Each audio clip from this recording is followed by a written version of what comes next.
Bonjour à toutes et à tous et bienvenue pour cette troisième édition des webinars d'actualité bimensuels de PIActu.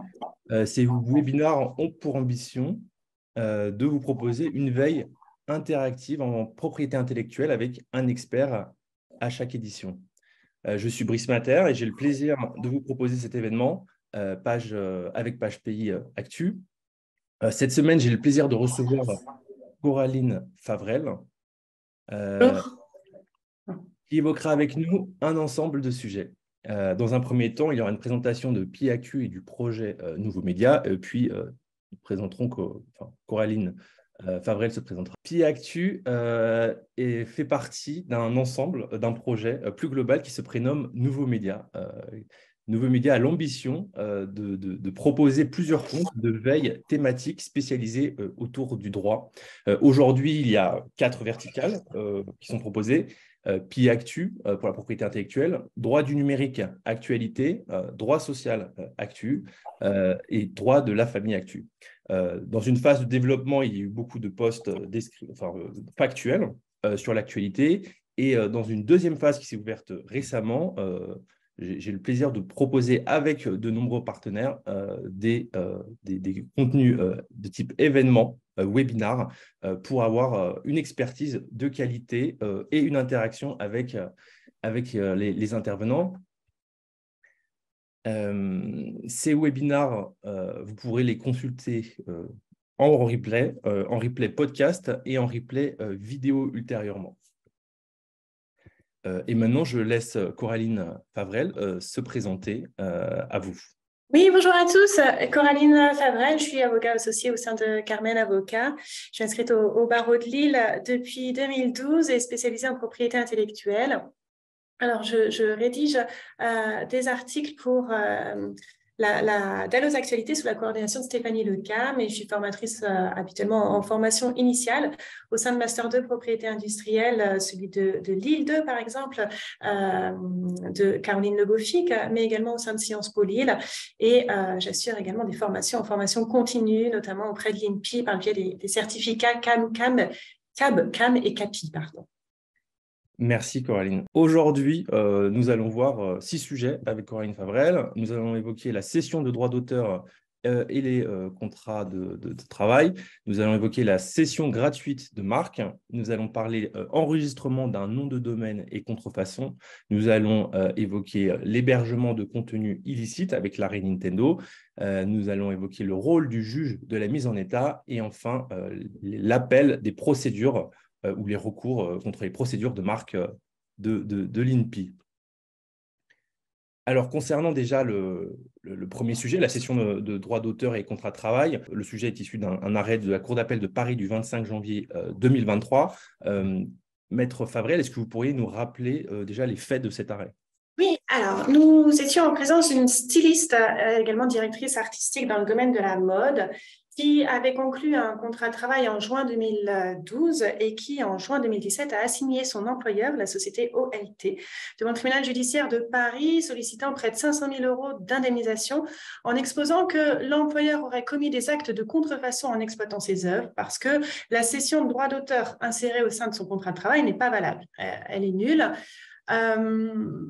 La cession était lapidaire, la cession ne respectait pas les conditions prévues par le Code de la propriété intellectuelle, mais pour autant, la Cour d'appel et précédemment le tribunal judiciaire de Paris n'ont pas retenu l'argumentation de cette demanderesse. La question est, je vous remercie, la question est souvent posée en ce qui concerne les créatifs, savoir comment se faire céder les droits d'auteur portant sur toutes les réalisations effectuées dans le cadre d'un contrat de travail. Le créatif, j'entends par là toute personne qui a un apport personnel et créatif dans la réalisation d'une création effectuée sur son temps de travail. Donc, ça peut être un designer produit, un directeur artistique, un photographe, pourquoi pas un comédien, un graphiste, un auteur, un compositeur, un styliste, enfin, bon, bref, toutes ces personnes-là créent quotidiennement. Et la vision du droit d'auteur en France est assez particulière puisque on considère que seul l'auteur est titulaire des droits d'auteur sur les œuvres qu'il crée et ce qu'il soit salarié ou pas. Et c'est même le tout premier article du Code de la propriété intellectuelle, l'article L111-1 de ce code, qui vient dire « L'auteur d'une œuvre jouit sur cette œuvre du seul fait de sa création d'un droit de propriété exclusif et l'existence ou la conclusion d'un contrat de service par l'auteur de l'œuvre n'emporte pas dérogation à cette jouissance de droit. » Ça veut dire quoi concrètement? Quelles que soient les modalités et le contexte de la création, seul l'auteur est investi initialement des droits de propriété. L'auteur salarié est un auteur comme les autres, l'auteur prestataire est un auteur comme les autres, que l'on soit dans le cadre d'une commande, dans le cadre d'un contrat de travail, le régime juridique est le même, c'est-à-dire que les droits d'auteur naissent directement sur la tête de l'auteur. Par conséquent, l'employeur qui veut exploiter commercialement les œuvres de son salarié doit se faire céder les droits d'auteur. Il y a 3 exceptions à ces principes-là. En matière de logiciels, d'œuvres journalistiques ou d'œuvres collectives, le droit d'auteur n'oblige pas l'employeur à se faire céder les droits. Mais pour se faire céder les droits, le code, qui est très protecteur du droit d'auteur, enfin de l'auteur en fait, va imposer un certain nombre d'obligations. La première obligation, prévu par le Code en son article L131-3, consiste à déterminer précisément les droits qui sont cédés par l'auteur à son employeur. Est-ce que l'auteur cède le droit de reproduire, de représenter, d'adapter l'œuvre, un des 3 droits, dans quelle proportion, selon quel support, etc. Et puis, une fois qu'on a déterminé lequel de ces droits a été cédé, eh bien, quel est son domaine d'exploitation? Quelle est l'étendue des droits cédés? Quel est le nombre de diffusions ou d'exemplaires de l'œuvre, par exemple, que le salarié autorise l'auteur à réaliser? Quelle est la destination de cette reproduction, de cette représentation ou adaptation? Quel est le lieu? Est-ce que c'est le monde entier? La cession vaut pour une exploitation par l'employeur dans le monde entier ou moins? Quelle est la durée? Est-ce que c'est pour toute la durée des droits d'auteur ou est-ce que c'est moins? L'ensemble de ces éléments doit être fixé par contrat et s'il manque des mentions, alors classiquement, la nullité de la clause est en cours. Ça, c'est la première obligation qui exige une certaine précision de la part du rédacteur de cette clause. Deuxième chose, la rémunération doit être prévue en matière de cession de droits d'auteur et en principe, elle est proportionnelle au chiffre d'affaires réalisé par l'employeur. C'est-à-dire que si l'employeur se fait céder des droits sur une œuvre réalisée par son salarié, eh bien, il doit exposer régulièrement à ce salarié quel est le chiffre d'affaires réalisé concernant cette œuvre et verser au salarié un pourcentage. Des exceptions sont prévues par la loi de manière limitative, pour pouvoir permettre un forfait. Bon. C'est ce que prévoit vraiment le Code de la propriété intellectuelle. On doit avoir une rémunération normalement proportionnelle et par exception forfaitaire, mais cette rémunération doit apparaître. Troisième chose, la cession ne peut pas être globale et concerner des œuvres futures, c'est-à-dire des œuvres non encore réalisées par le salarié. Et ceci pose un certain problème, ça veut dire qu'à chaque fois qu'une œuvre est réalisée par un salarié, il faut se faire céder les droits, si on veut l'exploiter l'œuvre, ou on peut éventuellement prévoir une cession de droit en amont, mais il va falloir réitérer en fait cette cession de droit concernant l'œuvre en question. On va attendre que l'œuvre soit bien réalisée pour pouvoir convenir du sort de cette œuvre-là, des droits portant sur cette œuvre-là. C'est ce que prévoit le Code. Et si vous ne remplissez pas une de ces 3 conditions, bien normalement la clause est nulle et donc l'employeur qui exploite sans clause valable est un contrefacteur, parce qu'il exploite un droit de propriété intellectuelle sans autorisation du titulaire de droit. Et bon, c'est précisément ce qu'avait soulevé la directrice artistique dans l'affaire qui nous occupe de la Cour d'appel de Paris. La clause disait Madame AH cède à titre exclusif à l'employeur l'ensemble des droits de propriété intellectuelle relatifs aux créations réalisées dans le cadre du présent contrat au fur et à mesure de leur réalisation. La présente cession concerne l'ensemble des œuvres protégées à quelque titre que ce soit. Après, on a les droits qui étaient listés succinctement et puis il était précisé que les cessions de droits intervenues en exécution du contrat de travail perdureront au-delà de sa rupture, quelle qu'en soit la cause. Donc, si on analyse cette cession, elle ne remplit pas du tout les 3 obligations prévues par le Code, puisqu'on n'a pas de délimitation territoriale et temporelle en ce qui concerne les droits qui sont cédés. Donc, la première condition n'est pas pleinement remplie.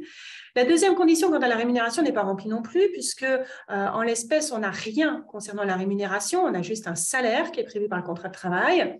Et la Cour d'appel, là, vient préciser une rémunération forfaitaire n'opérant pas de distinction entre la rémunération de la prestation de travail, donc le salaire, et la contrepartie de la cession des droits d'auteur est licite.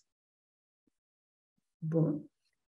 Troisième condition, la clause, poursuit la Cour, n'est pas nulle lorsque elle couvre les créations réalisées dans le cadre du présent contrat au fur et à mesure de leur réalisation, dès lors que, lorsqu'on précise au fur et à mesure de leur réalisation, on ne serait pas dans cette prohibition de la cession d'œuvres futures globales, parce que cette clause-là, pour la Cour, délimite correctement le champ de la cession à des œuvres déterminables et individualisables, à savoir celles réalisées par la salariée dans le cadre de son contrat de travail et au fur et à mesure que les œuvres seront réalisées. Donc, la clause n'encourt pas le grief de cession globale d'œuvres futures parce qu'elle ne vise pas globalement les œuvres objets de la cession et ne porte pas sur des œuvres futures, mais sur des œuvres qui seront réalisées, la cession s'opérant qu'au fur et à mesure de la réalisation. C'est ce que vient préciser la Cour. Alors, qu'est-ce qu'il faut en retenir? Eh bien, cet arrêt permet d'avoir une plus grande sécurité juridique quant au contenu des clauses propriété intellectuelle ou droit d'auteur insérées dans les contrats de travail, puisqu'on sait qu'il est très délicat de remplir les trois conditions posées par le Code, en ce qui concerne la délimitation précise des droits cédés, la rémunération en principe proportionnel et la prohibition des cessions portant sur des œuvres futures, globales sur des œuvres futures. Bon. Donc, on a une sécurité juridique en ce qui concerne la rédaction du contrat de travail. Il ne va plus être mis en cause aisément en justice par un salarié. Ça, c'est le premier enseignement, si cette position jurisprudentielle devait être confirmée.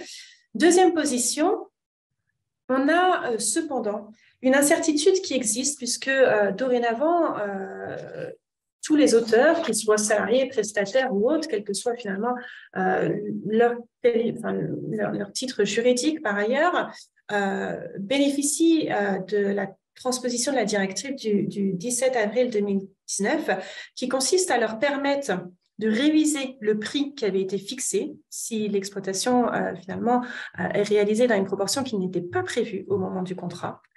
Donc, ils ont un droit à révision de leur rémunération. L'employeur a une obligation générale de rééditer les comptes et le salarié peut résilier son contrat en cas de défaut d'exploitation concernant cette cession de droit. Et l'ensemble de ces dispositions est prévu aux articles L131-5 et suivants du Code de la propriété intellectuelle. Donc, une sécurité juridique en ce qui concerne la rédaction du contrat de travail, la difficulté dorénavant pour le salarié de venir arguer d'une nullité de cession de droit d'auteur, mais une incertitude dorénavant en ce qui concerne l'exploitation lorsque celle-ci est décorrélée de ce qui avait été prévu dans l'esprit des deux parties au moment de la rédaction du contrat de travail et de la signature de celui-ci. Est-ce qu'il y a un parallèle à avoir avec les inventions de salariés, Maître Favrel? Alors, l'invention de salarié, on va distinguer plusieurs cas de figure. Est-ce qu'on est dans le cadre du contrat de travail avec les moyens de l'employeur, etc. Et en pareille hypothèse, effectivement, le salarié a l'obligation de déclarer son invention potentiellement brevetable à l'employeur, lequel a pour principe, pour obligation de fixer une rémunération supplémentaire, effectivement, dont le montant et les conditions sont fixées généralement par convention collective. Bon. On est un peu sur cette même logique. Oui, lorsque on est salarié et que l'on crée quelque chose d'inventif, tout comme lorsque l'on crée quelque chose de créatif, on a un transfert à l'employeur, enfin, on a la question du transfert à l'employeur qui se pose. En ce qui concerne les créatifs, ceci doit être prévu dans le contrat de travail, hein, en réalité. Si ce n'est pas prévu du tout dans le contrat de travail, eh bien, le salarié auteur reste titulaire de ses droits. En revanche, en ce qui concerne l'aspect inventif, donc brevet, peu importe que le contrat de travail prévoit cette cession au fur et à mesure, il résulte de l'obligation de loyauté du salarié que d'être obligé de notifier son employeur de son invention et l'invention ne lui appartiendra pas à cet auteur-inventeur. Est-ce que c'est un arrêt isolé? À notre connaissance, c'est un premier arrêt aussi franc sur ces questions-là. On a déjà eu des arrêts qui se prononçaient dans un sens similaire sur certains points. Enfin, là, on a quand même 3 obligations du Code de la propriété intellectuelle qui n'ont pas été respectées dans la clause litigieuse, et pour autant, la clause a été reconnue valable. Donc, il y a quand même un mouvement très net qui semble se dessiner, mais voilà, on n'a pas encore de certitude sur cette tendance. Alors, deuxième sujet, maintenant nous allons évoquer la cession gratuite de marque qui porte sur un arrêt à intervenir prochainement de la Cour d'appel. Alors déjà par rapport au jugement du tribunal judiciaire de Paris du 8 février 2022, est-ce que Maître Farrell pourrait expliquer un petit peu le contexte de cet arrêt, de cette décision? Oui, alors on a effectivement un jugement qui a été très largement commenté, tant il bouleverse complètement les cessions de marque intervenues jusque-là sans prix, puisque ce jugement du 8 février 2022 vient qualifier en fait une cession de marque sans prix de donation, et conformément au Code civil, une donation doit donc être passée devant notaire. À défaut, l'acte est nul et n'importe qui peut se prévaloir de cette nullité. C'est une nullité d'ordre public qui peut donc être soulevée à tout moment par quiconque. On a donc beaucoup de personnes qui se pensent titulaires de marque aujourd'hui, mais qui en réalité ne le sont plus si cette position devait être confirmée, puisque tout simplement l'acte n'a pas été passé devant notaire, ce qui était pourtant obligatoire, d'après le tribunal de Paris. Ce jugement du 8 février 2022 a fait l'objet d'un appel. L'appel, le dossier devait être plaidé devant la Cour d'appel de Paris en janvier dernier. On attend donc l'arrêt à intervenir, et cet arrêt peut véritablement bouleverser beaucoup de cessions de marque. Est-ce que le raisonnement du tribunal judiciaire de Paris n'est-il pas biaisé? Est-ce que la Cour d'appel ne peut-elle pas infléchir cette position du tribunal de Paris? S'il est certain que le régime juridique de la donation impose de passer devant notaire, encore faut-il que nous soyons en présence d'une donation. L'article 894 définissait la donation, et sous cet article, on a un certain nombre de jurisprudences constantes qui viennent expliquer ce qu'est une donation. La donation, à titre gratuit, impose l'absence de contrepartie de la part du gratifié, de la part de celui qui reçoit. Il n'a pas de contrepartie correspondante ou équivalente à ce qu'il reçoit. Alors, on a 2 questions à se poser. Quelle est l'intention des parties? Quelle est la commune intention des parties? Il faut interpréter la volonté des parties pour savoir si oui ou non on a une intention purement libérale dans cet acte de cession sans prix, pour pouvoir la qualifier éventuellement de donation. Est-ce que le donateur, donc là le cédant en ce qui concerne notre cession de marque, a la conscience et la volonté de percevoir de contrepartie? La jurisprudence vient dire que la gratuité n'est pas la preuve d'une intention libérale. Donc, il faut que le donateur qui donne n'espère pas davantage sensiblement équivalent au sacrifice qu'il consent. La donation n'existe pas si elle est intéressée, en d'autres termes. Il faut observer que cet intérêt n'est pas nécessairement fixé au moment de la signature de l'acte et peut se révéler postérieurement. Okay. Donc ça, la première chose qu'il faut vérifier, c'est quelle a été la commune intention des parties. Est-ce que véritablement on est dans une intention purement libérale ou pas? Et deuxième chose, est-ce que celui qui reçoit, donc le cédant, le cessionnaire, pardon, est réellement tenu par aucune obligation, aucune contrepartie? Est-ce qu'on est toujours dans cet aspect purement libéral? Parce qu'il faut, normalement, pour qu'il y ait une donation, un appauvrissement du donateur et un enrichissement du donataire. Et en réalité, quand on regarde la manière dont sont libellées la très grande majorité des cessions de marque sans prix, on se rend compte qu'elles ne sont pas à titre gratuit. On n'a pas cette intention libérale et on n'a pas cette absence d'obligation de celui qui reçoit. On a des équivalents de nature économique. On a d'autres motivations que la perception d'une somme d'argent dans ces contrats-là. On rappellera que l'intention n'est pas présumée, du seul fait de l'absence de prix, et cela résulte d'une jurisprudence constante rendue en matière civile, en matière de droit civil. Et le cessionnaire, lui, dans les actes de cession de marque dont il est question, est tenu très souvent à un certain nombre d'obligations, un certain nombre de contreparties qui sont imposées dans l'acte, qui lui sont obligatoires. Le cessionnaire, il a l'obligation d'exploiter la marque, il a l'obligation de renouveler la marque, et à défaut, on a même parfois une préemption au bénéfice du cédant qui est prévue. La sanction est immédiate.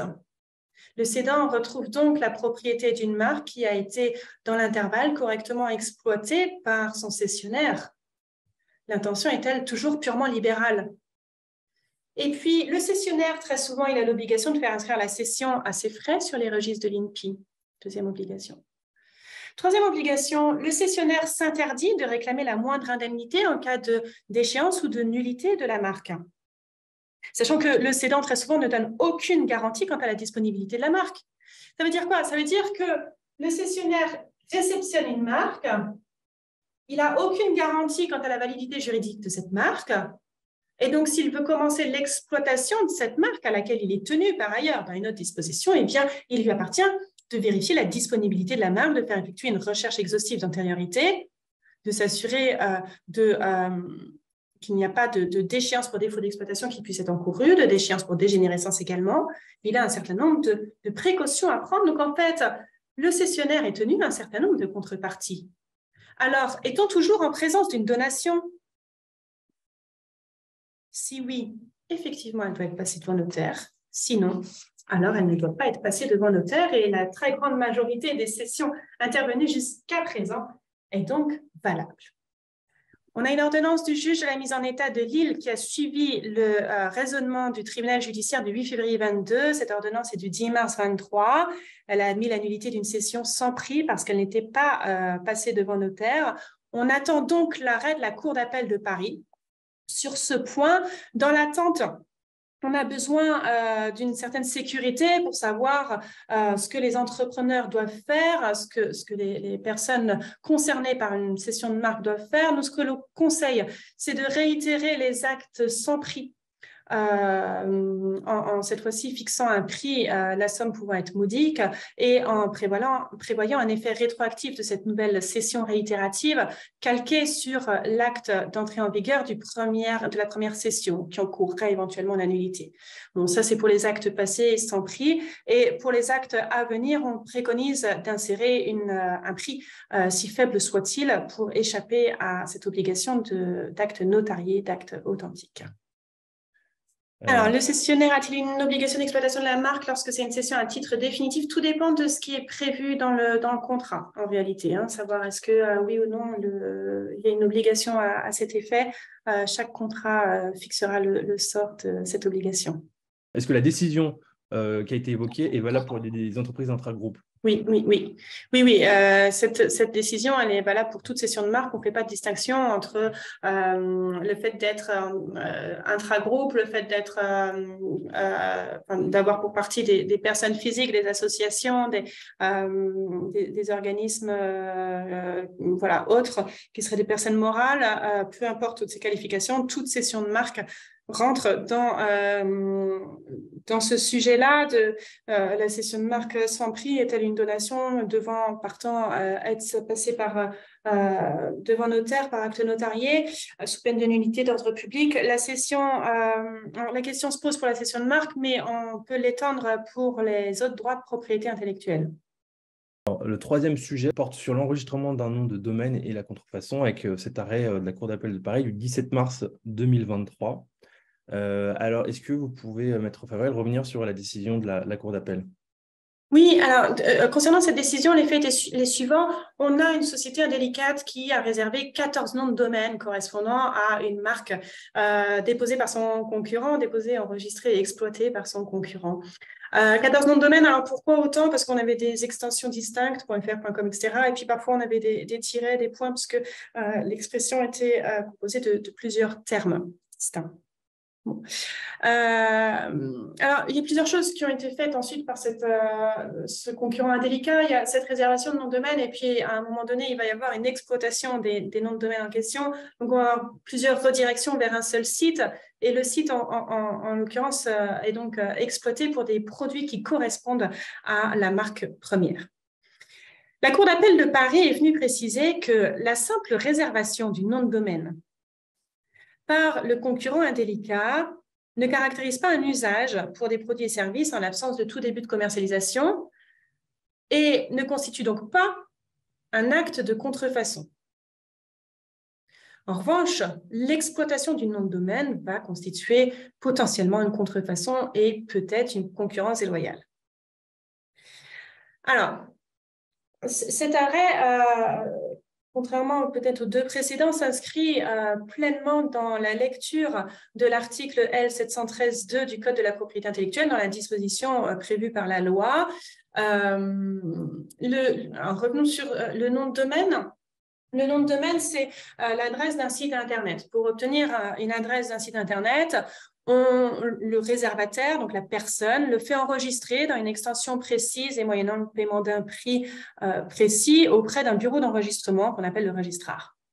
Et c'est ce bureau d'enregistrement qui va assurer l'enregistrement, le renouvellement, la transmission, la suppression du nom de domaine. Bon, c'est lui qui va jouer ce rôle administratif. Maintenant, la question se pose de savoir, mon concurrent qui exploite ma marque, qui réserve comme ça, qui bloque en fait ma propre exploitation de marque quelque part, parce que il y a souvent qu'un ou deux noms de domaine qui peuvent correspondre à ma marque. Est-ce que je peux, lorsqu'il me bloque, l'attaquer par le biais de la contrefaçon? La réponse est non. La réponse est non parce que l'article L713-2 du Code définit la contrefaçon ainsi. Est interdit, sauf autorisation du titulaire de la marque, l'usage dans la vie des affaires d'un signe identique à la marque et utilisé pour des produits ou services identiques à ceux pour lesquels la marque est enregistrée. Est également interdit, sauf autorisation du titulaire de la marque, l'usage dans la vie des affaires d'un signe qui serait similaire à ma marque pour des produits ou services similaires à ceux de mon enregistrement, dès lors qu'il y a un risque de confusion. On a ainsi toute la définition de la contrefaçon. Et donc, ce qui est interdit, c'est bien l'usage dans la vie des affaires. Ça veut dire quoi? Ça veut dire que si vous utilisez la marque d'un concurrent en dehors du contexte d'une activité commerciale, donc sans confronter cette marque à un public, à un consommateur, eh bien, votre comportement est licite, en tout cas au regard du grief de contrefaçon. Donc, vous allez échapper aux poursuites de contrefaçon si vous utilisez la marque de votre concurrent dans le domaine privé ou dans un but d'information, de critique, de parodie, dans un but artistique. Vous avez un certain nombre de contextes qui font que le grief de contrefaçon ne peut pas être utilement invoqué à votre encontre. On avait déjà on a un parallèle que l'on peut faire avec le dépôt de marque. Le simple fait de déposer la même marque que celle de son concurrent et pour les mêmes produits ou services n'est pas en soi un acte de contrefaçon. Pourquoi? Parce que quand on forme une demande d'enregistrement d'une demande de marque, eh bien, on écrit on la formule auprès d'une administration, il va s'en suivre tout un procès, savoir si oui ou non la marque doit être enregistrée. Mais tout ça correspond à un dialogue entre nous et l'administration, finalement. Et la marque n'est pas présentée à nos consommateurs lorsque l'on fait que demander une marque. Bon. Donc, à partir de là, on n'a pas d'usage dans la vie des affaires de cette marque, on n'a pas de confrontation de cette marque au public pour savoir si oui ou non on rentre dans les produits et services qui sont visés par le signe antérieur. Et donc, on n'a pas de contrefaçon. On avait deux arrêts de la Chambre commerciale de la Cour de cassation du 13 octobre 2021 qui sont venus mettre un terme à une jurisprudence un peu hésitante concernant le dépôt de la marque. Est-ce que oui ou non, le simple fait de déposer une marque correspondant à celle d'un concurrent est constitutif de contrefaçon? La réponse est non.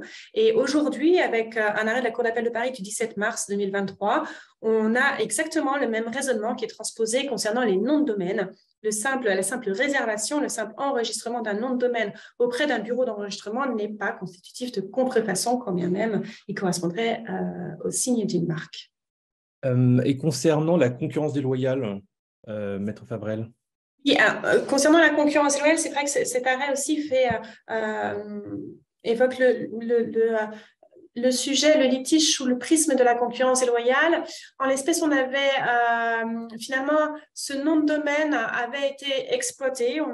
Le concurrent délicat avait été au-delà de du simple enregistrement, de la simple réservation. Il l'avait exploité pour des produits qui correspondaient à ceux de la marque première.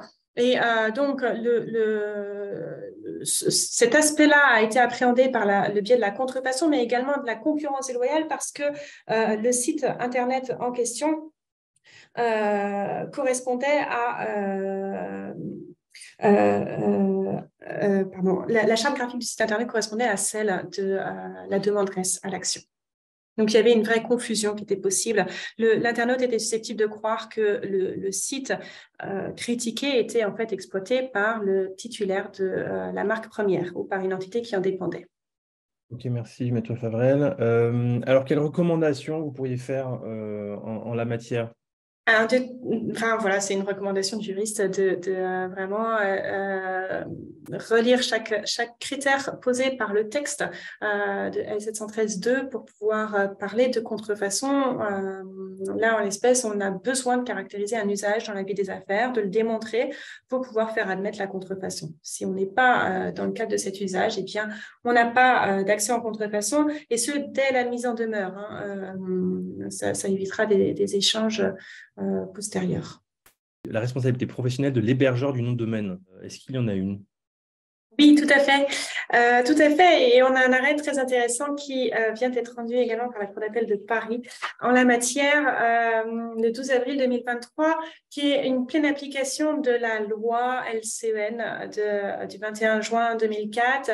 Alors, le fait que la charte graphique crée dans l'esprit du consommateur un risque de confusion entre les deux entreprises, donc c'était l'hypothèse de confusion. Est-ce qu'il est possible de cumuler deux sanctions, l'une sur la contrefaçon et une autre sur la concurrence déloyale? Complètement. Il y a la contrefaçon, c'est l'atteinte à un monopole, à un titre de propriété. Donc, quand vous reproduisez ou vous imitez une marque enregistrée, c'est une contrefaçon en tant que telle, pour des produits et services correspondant à la marque, au titre de propriété. Donc, ça, c'est un premier problème. On a une atteinte à une marque. Deuxième problème, c'est, et alors, juste pour l'atteinte à la marque, on n'a pas besoin d'une confusion réelle effectuée par l'internaute. Il faut souvent qu'il y ait un risque de confusion quand la marque n'est pas reproduite à l'identique. Donc ça, c'est pour le premier sujet. Pour admettre la contrefaçon de marque, il nous faut un risque de confusion quand la marque n'est pas strictement identique. Et le deuxième sujet, c'est quand on a une confusion qui est recherchée ou une confusion qui est réelle, des internautes qui se trompent, qui ne savent plus si le site en question correspond à un site d'un partenaire ou si l'entreprise se serait diversifiée, aurait changé quelques éléments de sa charte graphique. Les internautes ne savent plus du tout à qui ils s'adressent. Et bien là, on a un problème de concurrence déloyale par imitation, par confusion. Concernant l'arrêt Nintendo sur la question de l'hébergement de contenu illicite, par cet arrêt de la Cour d'appel de Paris du 12 avril 2023, est-ce que vous pouvez, Maître Favrel, rappeler les faits de cet arrêt? Quel était le problème en l'espèce? Oui, on a une société hébergeur d'estorage qui avait sur son site internet des liens permettant le téléchargement illicite de jeux vidéo. Les sociétés Nintendo et Pokémon lui ont notifié cette contrefaçon, l'existence de ces liens de manière extrêmement claire, et Destorage n'a pas retiré les liens promptement, contrairement à ce que la loi lui imposait de faire. Nintendo et Pokémon ont donc agi à l'encontre de cet hébergeur pour obtenir sa condamnation. Et elles ont sollicité sa condamnation sur le fondement de la contrefaçon, d'une part, des dispositions du Code de la propriété intellectuelle, mais également de l'article plus général 1240, qui est le fondement de la responsabilité extra-contractuelle du 1240 du Code civil. La Cour d'appel vient préciser que le manquement à la LCEN par un hébergeur ne peut être réparé que sur le fondement de l'article 1240 et non pas sur celui de la contrefaçon. En tout cas, la responsabilité de Destorage en l'espèce n'était pas engagée au titre de la contrefaçon, donc il faut rester sur cet article 1240. Donc, on évacue du coup la prise en considération d'un certain nombre de chefs de préjudice fixés par la loi, et on reste sur cet article plus général de 1240. Mais à partir du moment où elle vient dire ça et se placer sur ce fondement juridique, eh bien, on ne peut plus mettre en œuvre le droit d'information qui nous permet d'avoir un certain nombre d'informations concernant les actes, l'ampleur de la contrefaçon et en l'occurrence le nombre de fichiers téléchargés par les utilisateurs grâce aux liens litigieux qui avaient été notifiés. La société d'Estorage a été condamnée en l'espèce à hauteur de 442 000 euros de dommages et intérêts pour la seule société Nintendo. En revanche, le droit d'information permettant d'avoir plus d'éléments pour chiffrer une éventuelle demande additionnelle en contrefaçon n'a pas été admise. Quelle analyse vous pouvez faire de cette décision ?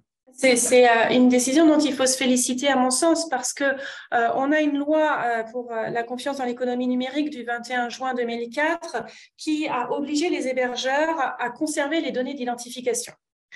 On a ainsi un hébergeur qui, à chaque fois que quelqu'un apporte un contenu à son site, à sa plateforme, à son espace, doit conserver son prénom, nom, mais également pseudonyme, son adresse électronique, son tout identifiant, son adresse postale et ses moyens de paiement. Ces informations concernant le paiement pendant 1 an. Auparavant, et parce que la réalité, c'est qu'un certain nombre d'internautes se cachent derrière des pseudonymes, on sollicitait du président du tribunal judiciaire ou du tribunal de commerce, mais en matière de contrefaçon plutôt du tribunal judiciaire, du coup, l'obligation par voie d'ordonnance d'avoir pour l'hébergeur à divulguer les informations concernant ce fait-là qui avait été relaté. Bon. On faisait une requête et dans le bureau du juge, on obtenait cette ordonnance sans même que l'hébergeur soit informé de notre rendez-vous judiciaire, ni même, évidemment, l'internaute qui était derrière. Tout ça était pratique et nous permettait ensuite d'engager une action utilement contre l'internaute qui était à l'origine de ces liens contrefaisants, de toute cette marchandise contrefaisante. Mais depuis juillet 21, on a une loi qui est rentrée en vigueur le 31 juillet et qui nous permet dorénavant de former une telle demande auprès d'un président de juridiction que quand on est dans un cadre pénal. Or, engager une action en contrefaçon au pénal est rarement couronné de succès parce qu'on a des juridictions qui ne sont pas spécialisées sur toutes les questions d'originalité, de distinctivité et tous ces principes cardinaux en droit de la propriété intellectuelle. Et puis, on a un litige qui ne nous appartient plus, c'est-à-dire que l'opportunité des poursuites appartient au seul ministère public. Donc, on ne peut plus transiger, on ne peut plus résoudre amiablement le litige. Le litige nous échappe, on n'en a plus la maîtrise. Donc, la voie pénale n'est pas en général le plus approprié pour résoudre un problème de contrefaçon. On ne peut plus utiliser cette saisie 145 qui nous permettait d'avoir une divulgation de l'authentification de l'internaute indélicat. Et maintenant, on doit donc engager une nouvelle procédure, la PAF, procédure accélérée au fond, qui est une sorte de référé, lorsqu'on veut ensuite engager une procédure en contrefaçon. Mais bon, quand on passe par cette PAF pour avoir l'authentification de l'internaute, on a l'hébergeur qui va soulever un certain nombre d'arguments pour ne pas avoir à révéler qui est l'identité de son internaute, pour protéger son internaute, son membre. Les hébergeurs en font souvent une question de principe, et donc on va avoir du mal dorénavant à avoir ces données-là. On a un débat qui se met en place. Et finalement, à bien y réfléchir, est-ce que vraiment on a besoin d'authentifier l'internaute en question? L'internaute est souvent insolvable. L'internaute, dès lors qu'il est repéré, va fermer le site Internet ou retirer le problème, mais l'insérer ailleurs. Et donc, c'est un peu un jeu sans fin pour le poursuivre. Est-ce que c'est lui qu'il faut attraire en justice? J'en suis pas certaine. L'hébergeur est tenu à un certain nombre d'obligations. L'hébergeur a une adresse que l'on connaît. L'hébergeur a une assise financière le plus souvent. L'hébergeur a tenu à une obligation fixée par cette même loi pour la confiance dans l'économie numérique qui consiste, en plus de conserver les données d'identification, à retirer tout contenu illicite, manifestement illicite. Et là, en l'espèce, Nintendo et Pokémon n'ont rien fait d'autre que de notifier à Destorage un comportement illicite. Alors, cette illicité était manifeste puisque, à côté des liens de téléchargement en question, on avait des termes tels que spoofed, qui signifie usurper, ou l'indication Game Free Download, ce qui signifie que le téléchargement du jeu est gratuit. Donc, personne ne pouvait s'y tromper. On était bien en présence de jeux qui n'étaient pas commercialisés par la société Nintendo, alors que ces jeux ne sont disponibles en principe à la vente que sur la boutique en ligne Nintendo. Donc, on a une résistance qui a été marquée par l'hébergeur et l'hébergeur a donc été lourdement condamné pour cette résistance, ce qui nous permet, nous, en pratique, d'obtenir des retraits de contenu illicite et donc de pouvoir attaquer toute contrefaçon de manière plus sereine par le biais, cette fois-ci, de l'hébergeur. Alors, Maître Favrel, est-ce que une question qui a été posée, est-ce que l'hébergeur a la capacité de se retourner contre celui qui a stocké les fichiers? Oui, parce que celui qui a stocké les fichiers ne respecterait pas ces conditions générales d'utilisation insérées sur le site. Donc, on imagine que l'hébergeur pourrait le faire, mais encore faut-il, parce que c'est toujours pareil. Est-ce que l'internaute est facile à identifier? Est-ce que on sait où géographiquement il est domicilié? Est-ce que l'hébergeur va pouvoir l'attraire devant sa juridiction ou est obligé d'aller devant une juridiction étrangère? Est-ce que l'internaute en fin de course, lorsque la décision définitive sera rendue et selon les lois, les juridictions, il peut se passer plusieurs mois, voire années, est-ce que l'internaute en question sera solvable? Est-ce que, il y a quand même beaucoup d'aléas finalement dans une telle poursuite. Merci. Alors, quelles recommandations, je vois qu'il est déjà 43, quelles recommandations peut-on faire en matière d'hébergement de contenu illicite? La notification qui doit être adressée à l'hébergeur doit être précise. Elle est prévue par le texte. Il n'y a pas de difficulté de l'article, de la loi LCEN. Il faut bien donner le fondement juridique précis. Il faut bien indiquer où se trouve le problème. Quand vous êtes en contrefaçon de marque, donnez bien le numéro de la marque en question, joindre le certificat d'enregistrement ou la fiche marque de l'INPI, le IPO ou de l'office concerné, de manière à ce que l'hébergeur puisse agir promptement. S'il manque une information, l'hébergeur n'est pas tenu de retirer promptement. Et puis, l'hébergeur va avoir parfois un certain nombre de questions auxquelles il faudra répondre dans un très bref délai. Répondez-y si vous souhaitez que la notification soit vraiment efficace et avoir ensuite la possibilité de la faire en justice si besoin. Alors, cinquième sujet, le rôle du juge de la mise en état. Alors, est-ce que vous pouvez rappeler un peu l'objectif et le but du juge de la mise en état? Alors, dans un procès en contrefaçon,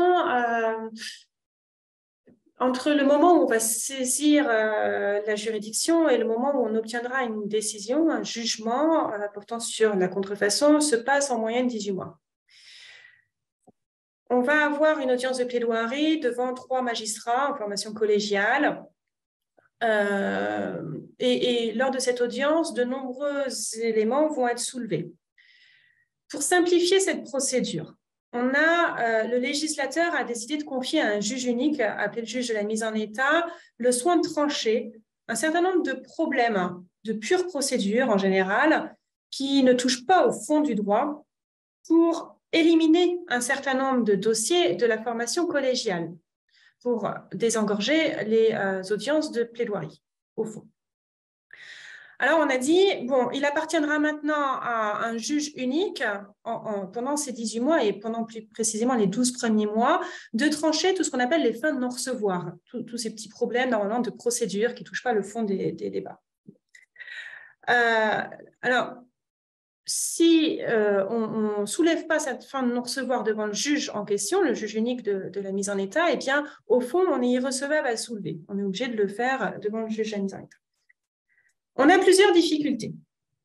La première, c'est que l'article 122 du Code de procédure civile fixe un certain nombre de fins de non-recevoir, mais elles ne sont pas toutes listées précisément concernant, par exemple, la propriété intellectuelle. Les juges ont pris l'habitude de déclarer certains éléments comme étant des fins de non-recevoir.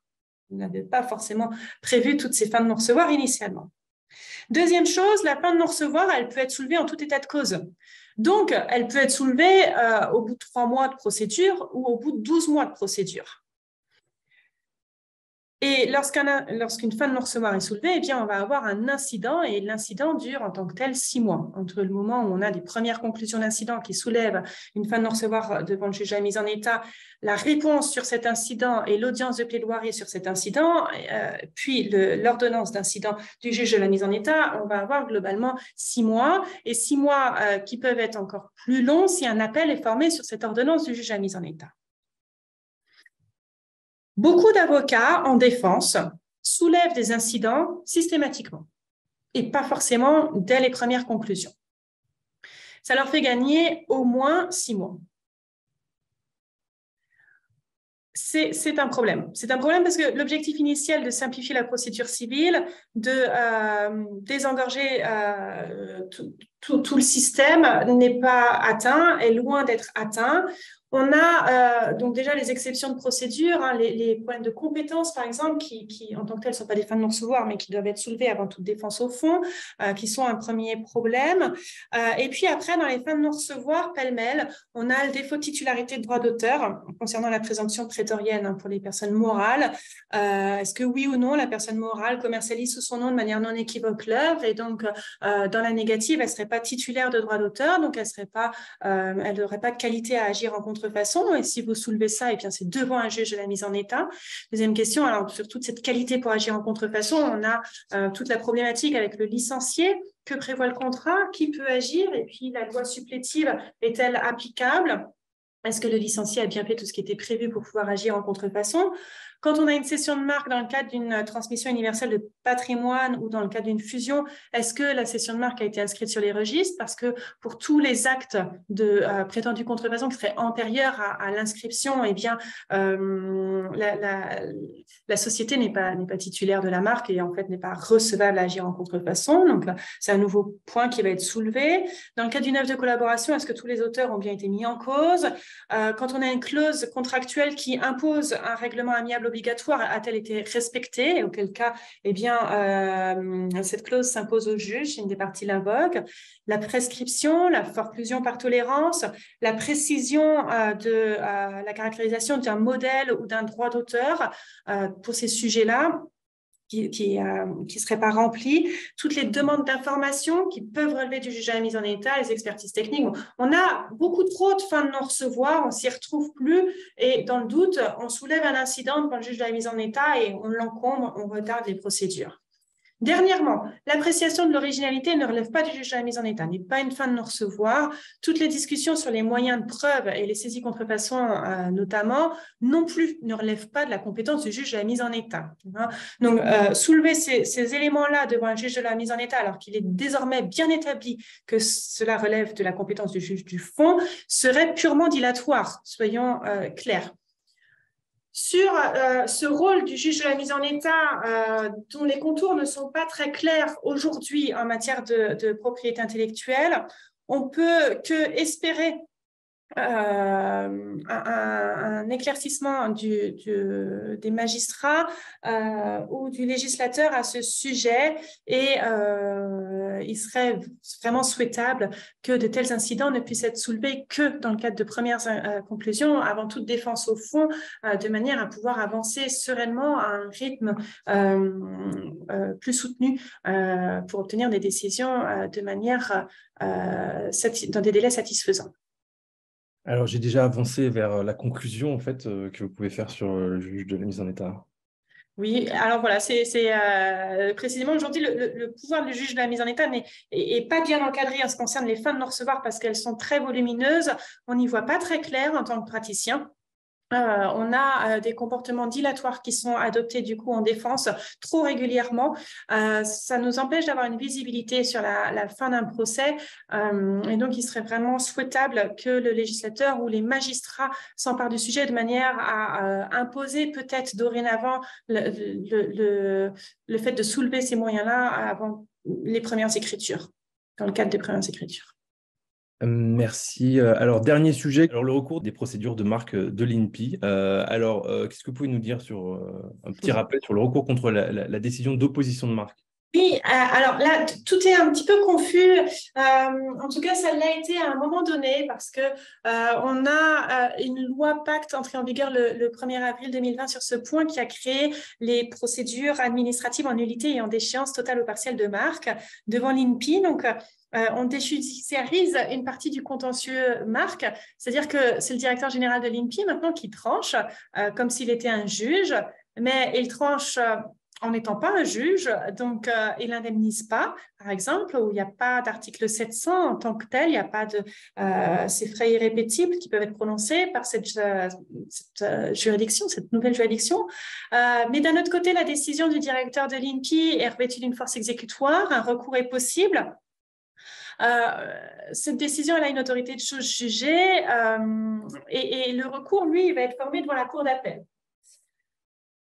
Alors, quand on arrive devant la cour d'appel, on a une situation un peu étonnante parce on est tenu par un carcan parce que la décision de première instance a été rendue par une administration, mais en même temps, on est dans le cadre d'une procédure civile d'appel avec tout le particularisme majadi de la procédure d'appel, ce qui en fait quelque chose d'extrêmement pointilleux. On a vraiment un recours qui est complexe.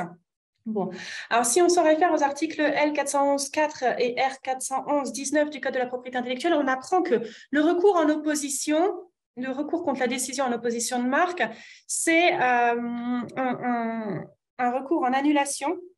Et donc concrètement, ça veut dire que la Cour ne peut statuer que pour les pièces qui ont déjà été échangées entre les parties devant l'INPI. Okay. Toute nouvelle pièce, tout nouveau moyen irrecevable ne sera pas pris en considération par la Cour d'appel. Bon, la Cour d'appel, elle ne peut que annuler la décision de l'INPI ou rejeter le recours, mais elle ne se substitue pas à l'INPI. En ce qui concerne maintenant le recours contre toutes les décisions du directeur général de l'INPI, mais en matière de déchéance ou de nullité, là, on apprend que le recours est en réformation et ça veut dire que la Cour a la possibilité de connaître l'entier litige et va statuer en droit et en fait. Il y a un effet dévolutif au recours. Ça veut dire quoi? Ça veut dire que cette fois-ci, on peut transmettre devant la Cour, au stade de l'appel, de nouvelles pièces, de nouveaux arguments qui devront être pris en considération par la Cour. Et alors, on va même plus loin parce qu'on a un arrêt qui est venu dire qu'une personne qui ne s'était pas présentée devant l'INPI, dans le cadre de la procédure d'échéance nullité, est recevable à former un recours. Okay, donc, au départ, elle ne contestait rien et finalement, elle va se réveiller qu'au stade de l'appel et cela est possible et tout à fait admis. La Cour d'appel, dans ce cadre-là, n'a pas plus de pouvoir que ceux du directeur général de l'INPI, donc elle ne peut pas réparer un préjudice. Toute demande indemnitaire est jugée systématiquement comme étant non recevable.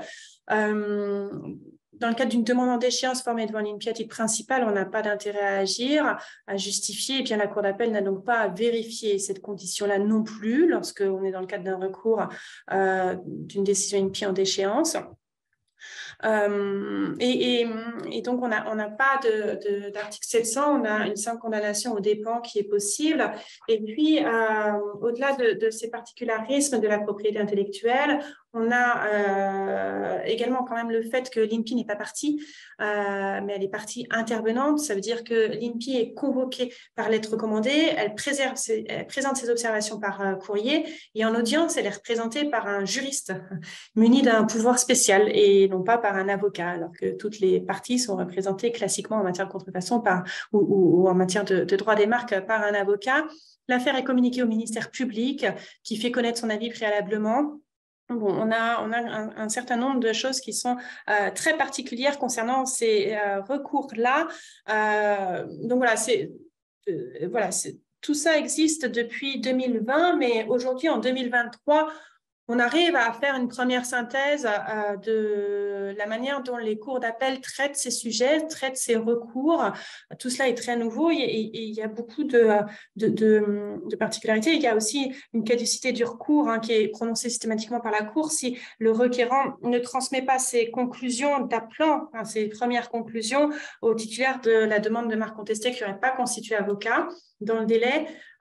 Les conclusions en question doivent être mises à la Cour par RPVA, mais également un directeur de l'INPI par recommandé. À chaque fois, on a des sanctions assez rudes, irrattrapables qui s'appliquent. Donc, soyez vraiment très vigilants sur ces recours devant la Cour d'appel. Alors, ce webinaire touche à sa fin. Donc, c'est le moment de vous donner le contact de Coraline Favrel si vous souhaitez échanger plus longuement avec elle. Vous pouvez la trouver sur LinkedIn. Vous pouvez échanger avec elle par email sur l'email qui s'affiche ici. Vous pouvez aussi retrouver plus d'informations sur Maître Favrel sur le site Carmen-du6 avocat au pluriel.com. Je vous salue au nom de Nouveaux Médias et de PI Actu. Vous pourrez retrouver le contenu avec Maître Favrel en podcast, en vidéo et aussi sur la newsletter que nous allons publier prochainement. Donc, je vous poste ici un lien vers la newsletter. Vous pouvez vous inscrire, ça commencera à partir de la semaine prochaine et vous pourrez y retrouver les informations sur le contenu diffusé, sur les replays et sur les prochains événements. Vous pouvez aussi trouver PI Actu et Nouveaux Médias sur LinkedIn et vous pouvez aussi envoyer un mail à brice@nouveau.media. Prochain rendez-vous le mercredi 24 mai avec Maître Mathieu Davy. Je vous remercie d'avoir assisté à ce webinaire et je vous dis à très bientôt pour un prochain webinaire de PI Actu. Merci Maître Favrel. Merci beaucoup. Merci à vous. Merci. Au revoir. Au revoir à toutes et à tous.